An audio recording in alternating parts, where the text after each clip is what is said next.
just like Jack Sparrow from the Pirates of the Caribbean movies. Captain Kidd was a pirate who sailed around looking for treasure. Only he was less charming and more dangerous. As the legend goes, he was so protective of his loot that he is still out there, guarding it as a ghost. William Kidd, who became famous as Captain Kidd, was born around the 1650s. He told people his birthplace was Dundee, Scotland, but many people think it was a lie. When he was a young man, Kidd settled in New York City.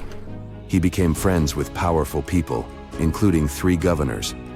Some stories suggest he started his maritime adventures as a rookie on a pirate ship before becoming a well-known sailor.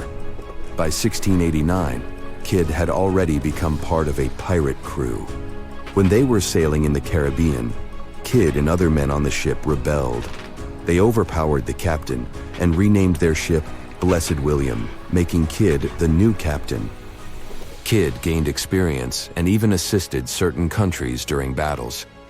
Once, the governor didn't pay the crew for their services, and Kidd and his team attacked a French island, Marie Galante, and looted it, collecting a huge amount of money. In 1691, Kidd married a woman named Sarah Bradley, who was one of the richest women in New York. She had been married twice before him and was a widow. Her money came as an inheritance from her previous husbands.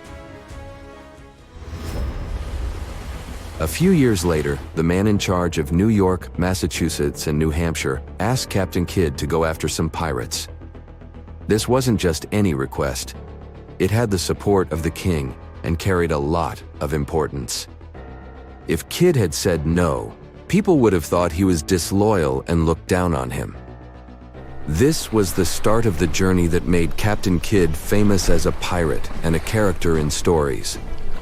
This trip was funded by a few noble lords who were some of the most powerful people in England at that time. The king himself signed a letter that gave Kidd permission to be a privateer, which is basically a pirate who can do all piratey things with a legal license. This letter said that 10% of the treasure he may find would go to the king. To get some extra cash for the trip, Kidd had to sell one of his ships, the Antigua. And for his special voyage, Kidd got a new ship called the Adventure Galley. It was perfect for chasing pirates, with 34 cannons, oars, and a crew of 150 men. The oars were handy because they let the ship move even when the wind wasn't blowing. Kidd was very picky about his crew, choosing only the best and most loyal officers. But as the Adventure Galley sailed, something strange happened. Kidd was expected to salute a Navy yacht, but he did not. So, the Navy yacht fired a shot to show Kidd he needed to pay respect. But Kidd and his crew decided to do the opposite. They turned around and slapped their backsides in disrespect. After this, the Navy captain got angry and took many of Kidd's crew members to work for the Navy, even though privateer crews were usually free from this obligation. Kidd, short of men, sailed to New York, where he captured a French ship. To replace his lost crew, he hired a lot of known criminals, some of whom were likely former pirates. In September 1696, Captain Kidd set sail for the Cape of Good Hope in Africa. His journey faced troubles right from the start. Cholera caused many of his crew to get sick and pass away. Even worse, their brand new ship started to have lots of leaks. Kidd was also on a mission to catch some pirates in the Indian Ocean, but he couldn't find them. As his big plan started falling apart, Kidd got desperate to make money to cover his costs. The worst happened a few months later. Kidd attacked one of his own crew members because the man wanted to board a Dutch ship, but it would have been considered an act of piracy. The man passed away due to his injury. Things were going downhill fast for Kidd, and a Royal Navy officer declared him a pirate. Kidd changed his ship's flag to look like it was French and captured a big Indian ship called the Quedagh Merchant.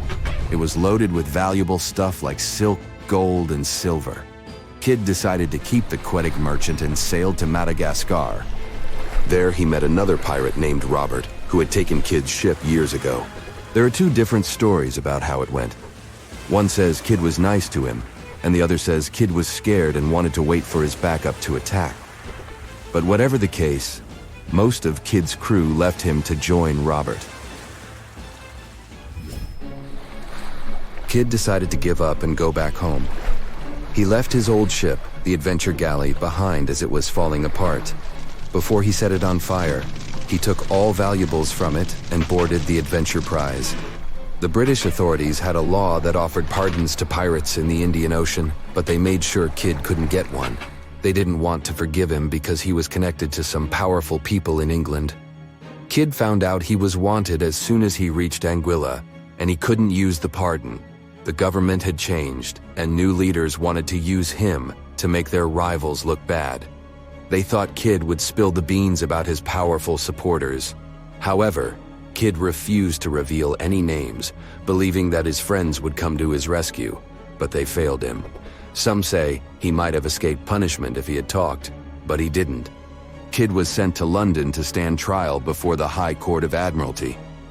They accused Kidd of piracy on the high seas and the accident with a crew member. While he waited for his trial, he was locked up in the notorious Newgate prison. They found him guilty on all counts and sentenced him to public execution, though many questioned if the evidence was enough for such a harsh verdict. He was executed on May 23, 1701. His body was displayed over the River Thames for 3 years as a warning to anyone thinking about becoming a pirate.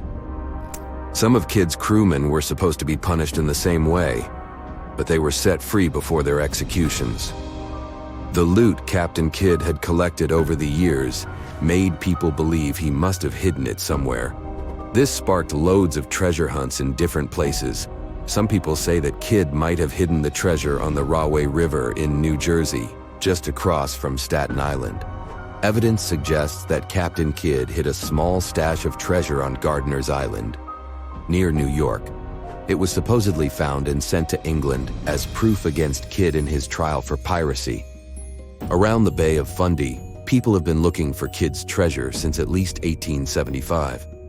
They believed he hid it there during his time as a privateer. There's a place on the island called Money Cove because of these stories. Considering how Kidd met his sad and unfair fate, it's not surprising that people have claimed to see the ghost of Captain Kidd. Some people reported spotting him at Trinity Churchyard as if he was searching for his own grave. There's also a story of 2 men who tried to look for Kidd's jewels in 1825. They actually found a treasure box. But before they could crack it open, the ghost of Captain Kidd himself rose up from the ground next to the treasure chest. This sight was so terrifying that it made the men pass out. Both of them claimed to have seen a truly creepy figure emerge from the earth. It breathed out sulfur fumes and seemed to glide over the ground. Thankfully, there is no solid evidence that confirms these ghost stories. That's it for today. So hey, if you pacified your curiosity, then give the video a like and share it with your friends. Or if you want more, just click on these videos and stay on the bright side.